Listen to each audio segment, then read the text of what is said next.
Turning back over to Julie Pantages, and it looks like she's shaving the face on her poodle. Julie, can you tell us what blade you're using to shave your poodle face? I am using a 40 blade to shave his face. Excellent. Now, can you show us the proper line set on a poodle shaved face? Sure. With the show heads and necks, you'd basically do the same as, your pet grooming. What you want to do is start from the corner of the ear and go right across the head to the corner of the eye.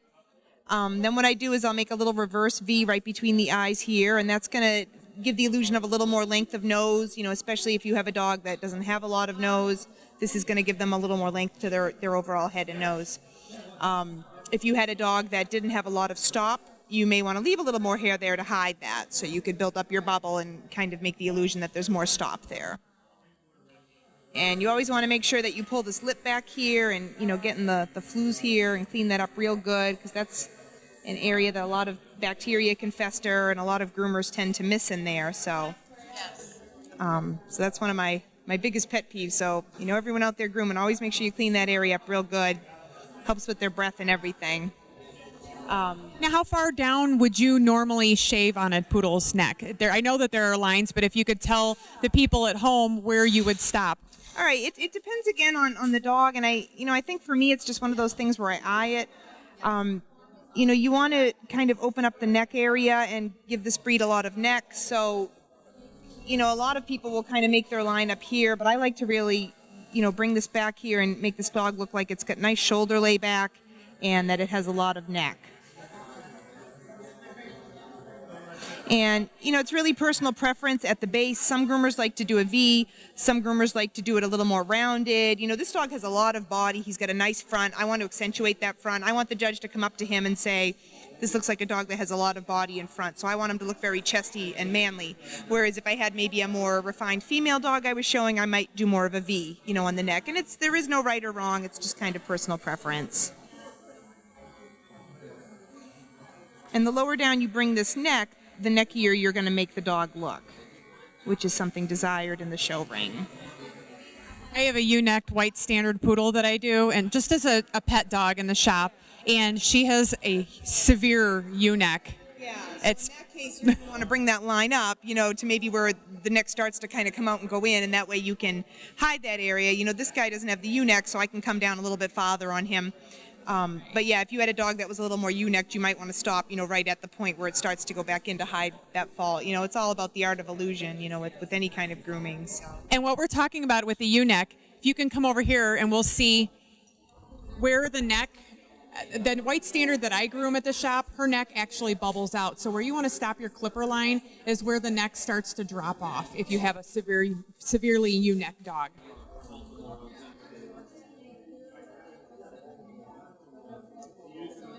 To do him nice and close. He's got nice dark pigment, so you really want to show that off to your judge. Some people have different opinions on the clipper work. A lot of the more old school people like to do the clipper work a few days ahead of time and then let it grow in for a few days so you have a nice silvery sheen to the dog, whereas some people really like to skin them down, nice and fresh just the night before, or even the morning of, and really accentuate the dark skin, or on a black dog, the nice blue skin underneath. And it's just different people, different opinions of what should be done. I was always taught to do it a couple of days ahead of time and let it grow in, but some people really want that dog to look dark or extra fresh, so they'll really shave them down close. I've even seen where some people will powder their dog. Yeah. And if you had a dog that didn't have good pigment, it's actually more so important to do it a few days ahead of time, because you actually want that hair to grow in. If you have a dog that's kind of pinky, you want that hair to grow in for a few days so the dog has a nice silvery sheen to them. It'll kind of hide that pigment that's missing. So, again, that might be a case where you would do it ahead of time as opposed to, closer to the show. Excellent. Well, thank you very much. Can you tell us a little bit of about placement on your pattern? If we start with the hind bracelet here, general rule of thumb is you want to go about 2 fingers above the hock to start your line.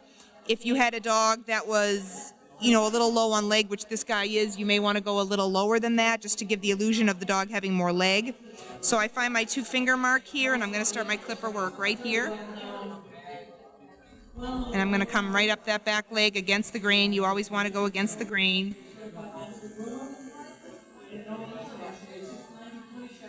My goodness, he's a wiggle butt. Oh, yeah. And another thing you can do on these guys is to give the illusion that the dog is more angulated. You actually don't want to come straight across with your clipper work. You want to go at a slight downward angle. And this gives the illusion of more angulation. So you'll start with that top area and then angle it down slightly. And that way, if you have a dog that's straighter in leg in the back, it's going to make them look more angulated, or even if they have good angulation, it's going to make them look a little more extreme, a little more flashy to the judge. With the front bracelet, what you want to do is line that line up with the top of your back bracelet. So the highest point of the back bracelet is where you want the top of your front bracelet to lie. Okay, that's good to know. Stand still. And if we can just get Taylor to focus here. I don't think he gets out much. Is he a puppy still? No, he's almost 2, believe it or not. You just think you're like a year and a half or a year. He's a Finnish champion, but his dad wants him to go out and be specialed. So we're just kind of letting him grow up and grow hair a little bit while I finish a couple of other girls I'm working on, and then we're going to take him out this fall. So, and age and maturity is always good with dogs when you're showing them, so it's not hurting him to sit. He'll get better and better. Very nice. How long have you been showing poodles? I have been showing poodles. I started working for a handler back in 1999, so about 13 years now, I guess, yeah. That's nice. You know, again, this guy, he's a little low on legs, so, when I come up his front leg with my clipper line, I want to take it right up to his elbow here. And you can even use your clipper to kind of carve that line out, so you don't have to sit there trying to scissor it. If you have a steady hand, you can do that.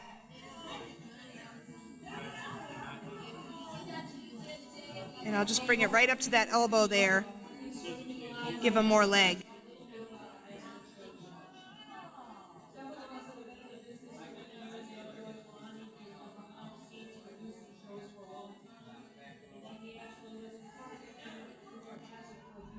A lot of people don't know the purpose of this haircut. They just think it looks silly and prissy. Can you tell us the purpose? It's just fabulous. No. The purpose of the haircut was these dogs were originally bred in Germany as water dogs. Retrievers like golden retrievers or Labrador retrievers. And what the hunters would do is, because the waters in Germany in the winter were very icy, when they had their dog go into the water to retrieve the duck, they would become logged down with all this hair. So what they would do is shave the legs to free them up in the water while they're swimming. They leave hair on all the joints to protect their joints from the icy water so their dogs wouldn't get arthritic in old age. So we have the hair here to protect the hock joint, up front here to protect the pastern. These are the hip bones right here, so you're protecting the hip bones with the rosettes. And then on the body to protect the organs and keep the organs warm. And then the tail was a flag to the hunter so he could see his dog in the water with his tail bobbing around. And obviously since then, the breed has just become a lot more extravagant and crazy and hairspray and over the years. So that's originally why these guys were done the way they're done. Well, thanks for that bit of education and history.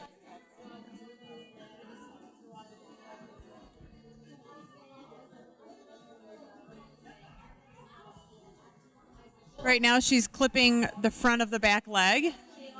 Yeah, this is an area here that it's real easy to grab them, so you want to be careful. The newer Moser blades are great because you can kind of adjust it without it clicking into place, but what I used to find is if I used it on the very closest setting, that sometimes it'll grab the skin in certain areas and make them a little raw or leave lines. So what I usually do is use it on the second to the closest setting, and it doesn't tend to grab them, and it still gives you a nice close finish.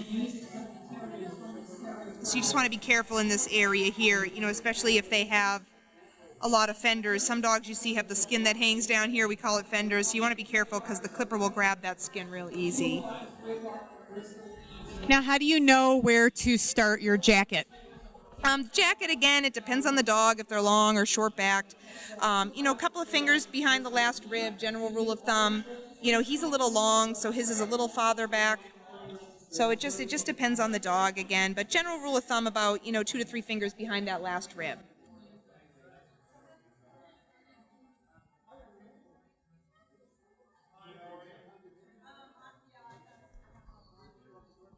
Now they can also show the or any size poodle in the historically correct continental too. Can you tell us a little bit about that haircut? The historically correct, pretty much everything is the same on it except for the top knot. And what you actually want to do, a lot of groomers trim it in really tight, and you're not supposed to. But Annie Clark actually had kind of set the standard for it and written some articles on it way back when. And you actually want kind of a big scissored dome. It's kind of something you probably hate to do in your shop every day. It looks really petsy and awful, but they actually want it to have the same appearance as a sprayed up top knot, but without the spray up. So you want like a big scissored dome, and they don't want to see any separation between the head and the ear. It should blend right down into that ear. There should be no line. So some of the old school, poodle people that are in PCA, if it's a little too extreme, or if there's, a little separation there, they will get upset and say something to you. So, it's definitely worth looking up online, talking to some people about. I have shown a dog in an historically correct once, and it's tough to win with them. A lot of all-around judges or all breed judges just don't know what they are, and it's kind of like one of these things is not like the other. So unfortunately, it's hard. I wish more people would get into it. You definitely see a lot more of it in UKC than AKC, Right. All right. Well, thanks for clearing that up for the folks at home. Again, we were just discussing the historically correct continental, or the HCC. Right now, Julie's setting the rear end on the dog. Go. Yeah, these rosettes have kind of grown back over the past few months. So what I want to do is kind of work on them and readjust the line. The tail here, you don't want to come too far up the tail when you're clipping it. So I'm leaving about maybe 1.5 inches here from the base of the tail, 1.5 inches to 2 inches. Some groomers take it way up here and it looks horrible, so. Yes, I've heard a few different tricks. Putting the tail down and at the bottom of the rectum is where you stop the line, or in the top, if you draw a straight line from the withers back when you have the tail set, that's another good way to find this line set on your poodle tail.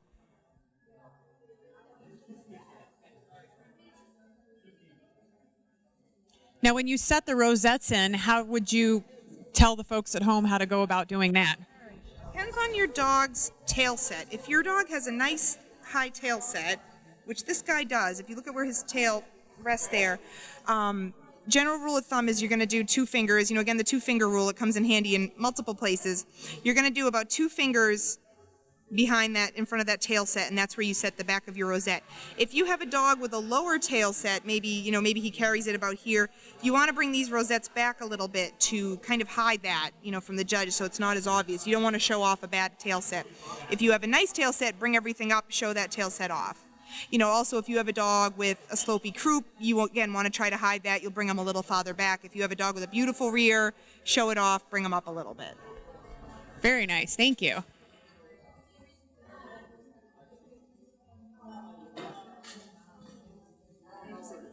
Front, if you have a steady hand, you can use your clipper just to kind of carve this out.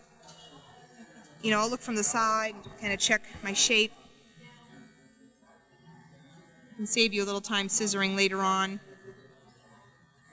Otherwise, you can just clip your line in and then, go back and scissor.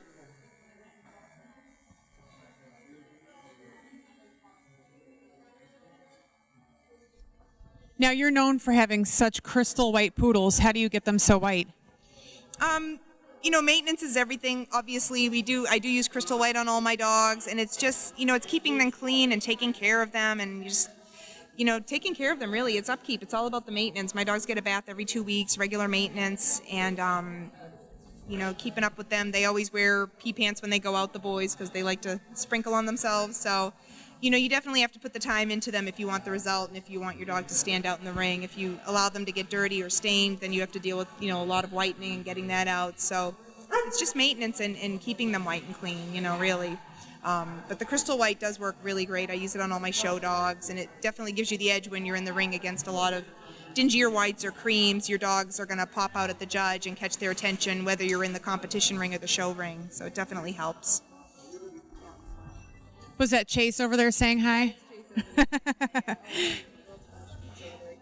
If you see the standard poodle on the table behind us, that's Julie's other standard, Chase. He's won a lot of awards. So now you can see she was pulling out the rosette with the comb, and she's cutting her line back in. And like Julie said, make sure that you have a steady hand if you're going to do this. Not everyone's going to be able to do this. And kind of looks like she's using her pinky to guide herself. Yeah, and keep my hand steady. So I get that nice crisp line there that way. It saves me time later with the scissors. And that's always a good thing because we love to save time. It's all about saving time and saving your wrist and finding easier ways to do things and faster ways to do things, you know, in this business. So, you know, another thing with these guys is when you're clipping the rear end, you have all kinds of cowlicks and different ways that the hair grows. So you always want to go against the grain. So, you know, usually come up the leg, but if you'll notice in this area, you know, his hair grows a different way. It grows this way, so you're actually going to want to kind of come down here to go against the grain in that area. And then you go up in this area on the other side of the cowlick. The same thing in here, the hair kind of grows to either side, so you want to come in either way here to get them nice and close. And these, with the whites, they're just like people. They get tan when they go out in the sun. So if you have an area that hasn't seen sun in a while, or if you have a dog that you're just shaving out for the first time, they're going to be a little pinkier looking, and you just need to get them out and get them some sun, and they'll darken right up. That's good to know. Now at home, a lot of our pets that might want a trim such as this, sometimes they get a little clipper sensitive, and you would just use more of a 15 or a 10 on them. If you had a pet person that wanted this trim, you know, maybe do a 10 or a 15 blade, so you're not going to make them raw. You know, especially like if I have a puppy I'm showing and I carve them out for the first time, I'll just use a 10 or a 15, because the first time you do it, you have to toughen up their skin, just like with the face. So they will get really raw and clipper burned if you're not careful. We had a client at home that tried to shave her own face one time, and she had no idea how we did it. She took her husband's straight razor, so the dog had a triangle on top of her nose of flesh. She felt horrible, and she never did it again, but it was just like, you know, we all have those interesting things that come into the shop. Do you have any interesting things that have come in like that? I have all kinds of interesting things. Gosh, I have to think of some offhand, but we definitely have our share of crazies and stories. Another sensitive area here, the man parts. You want to be careful around there when you're clipping that you don't grab them. And if you've got a really sensitive dog, you could use a 10 or a 15 blade here so you don't make them red or raw. That's good to know. Taylor doesn't seem to mind. Imagine what this looks like for the folks at home just tuning in. Right now, Julie Pantages is doing a continental on a standard poodle. So we were going over different line setting, clipper techniques, blade lengths that she's using, and where she's setting the pattern. Next, it looks like she's going to set the top of the rosettes on the dog. Yeah, another thing I forgot to mention too, when you're doing the bottom of the rosettes, we were talking about fenders earlier, which is an area that is easy to clipper burn or grab with the clippers. Another thing when you're setting your rosettes, if you do have a dog with extra loose skin down here that hangs down, you want to bring your rosettes down a little lower to hide that. If your dog doesn't have that, then you can bring them up higher to show off that tuck up.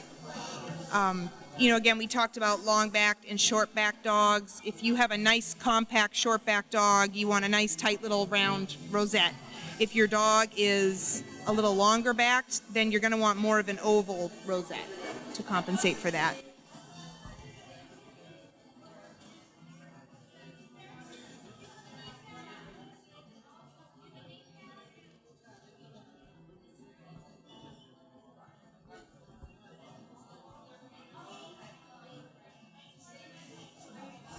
He's very busy. Are you a busy boy, Taylor? Stay.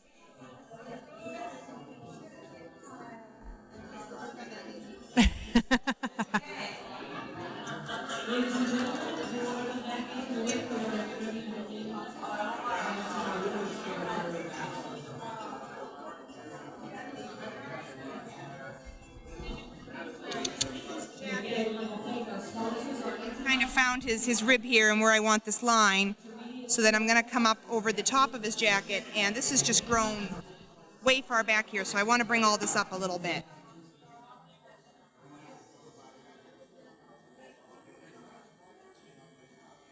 And I'm using my clipper here to cheat and just carve in that line and bring this jacket line up.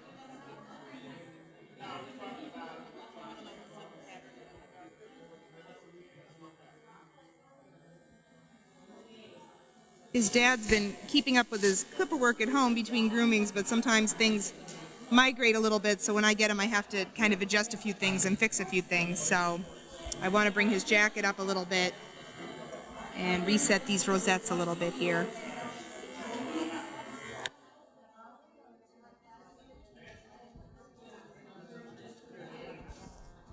Well, thank you very much. We'll be back later. Again, thank Julie Pantages for letting us watch her continental on a standard poodle grooming. We'll see you later.